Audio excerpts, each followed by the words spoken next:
Hoje, a gente vai mergulhar fundo na fórmula que basicamente ensinou a inteligência artificial a entender o contexto. Antes dela, a IA tinha uma dificuldade enorme em conectar ideias numa mesma frase. Agora, bom, essa fórmula é o motor que move a IA que conhecemos. Olhando assim, parece bem complicado, né? Mas pode acreditar, essa equação é a peça-chave para a gente entender como a IA processa a linguagem e, o mais importante, como ela decide o que é relevante. Então, o nosso plano aqui é bem simples. Vamos desmontar essa fórmula pedacinho por pedacinho para entender a lógica genial por trás de cada parte e o porquê dela ter sido uma verdadeira revolução. Para começar, a gente precisa conhecer os três ingredientes fundamentais: que e velho. Pense que cada palavra em uma frase vai desempenhar ao mesmo tempo esses três papéis. A query, ou consulta, é tipo a palavra curiosa da turma. É ela que está ali, no meio da frase, levantando a mão e perguntando: Ei, qual é a minha conexão com todo mundo aqui? É o nosso ponto de partida. Já a key, ou chave, funciona como uma etiqueta de identificação para cada palavra. É com essa etiqueta que a nossa palavra curiosa, a query, vai se comparar para ver se dá match. E o velho? O valor? Ah, o velho é o tesouro, é o significado real da palavra, a sua essência. É a informação que a gente realmente quer usar, mas que só é liberada depois que a relevância entre a carry e a key é confirmada. Para juntar tudo isso, a analogia da biblioteca é simplesmente perfeita. Imagina só. Você chega com uma pergunta, que é a sua query, o bibliotecário olha os títulos dos livros nas estantes, que são as keys. Quando ele encontra os títulos certos, ele te entrega os livros, que contêm o conteúdo, ou seja, os velhos. Simples, né? Beleza, agora que a gente já conhece os nossos três protagonistas, vamos para o primeiro passo da mágica. Descobrir qual o nível de afinidade entre a nossa query e cada uma das keys na frase. É aqui que a matemática começa a trabalhar de verdade. Ao multiplicar a matriz de queries pela de keys, a gente obtém uma pontuação bruta de compatibilidade. É como se fosse um teste de afinidade. Quanto mais alinhado for o significado entre as palavras, maior vai ser essa pontuação. Ok, temos essas pontuações, mas elas ainda estão, digamos, cruas. A gente precisa lapidar esse sinal.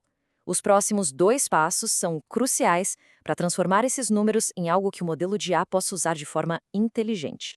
Só que aí surge um problema, né?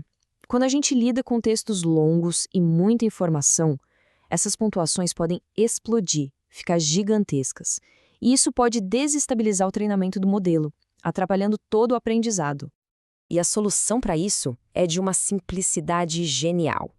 A fórmula simplesmente divide essas pontuações enormes por um fator de escala. Isso acalma os números, trazendo eles para uma escala mais gerenciável e garantindo que o treinamento do modelo continue estável.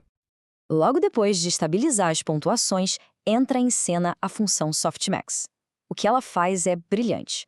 Ela pega todos esses números ajustados e os transforma em porcentagens claras, que somam exatamente 100%. Basicamente, ela cria um mapa de atenção, dizendo para o modelo exatamente onde ele deve focar. Pronto, agora a gente tem um mapa de foco bem definido. Chegamos na etapa final, que é usar essas porcentagens para construir uma nova representação de cada palavra, uma que seja rica em contexto. E como isso funciona? A gente pega esses pesos de atenção, tipo 90% para uma palavra, 8% para outra, e assim por diante, e multiplica pelo velo, ou seja, pelo significado de cada palavra. Depois é só somar tudo. O resultado é uma soma ponderada, uma mistura inteligente de todos os velos. Em outras palavras, as palavras mais relevantes contribuem com uma fatia maior do seu significado para a palavra que a gente está analisando. É exatamente assim que a IA constrói uma compreensão profunda do contexto. E o mais impressionante é que todo esse processo não é só uma teoria bonita. Ele representa um salto gigantesco de eficiência, um verdadeiro avanço na capacidade da IA de entender as coisas. E por que isso mudou o jogo? Porque essa estrutura matemática é extremamente eficiente e principalmente perfeita para ser processada em paralelo nas GPUs. Foi isso que abriu as portas para o treinamento dos modelos de linguagem gigantes que temos hoje, que são o coração da arquitetura Transformer. É incrível parar para pensar. Quando a gente desvenda essa fórmula, a gente percebe como uma sequência de passos lógicos pode ensinar uma máquina sobre algo tão humano quanto a relevância. Isso nos leva a perguntar: se essa fórmula foi a chave para o contexto, qual será o próximo conceito fundamental que uma nova equação vai destravar?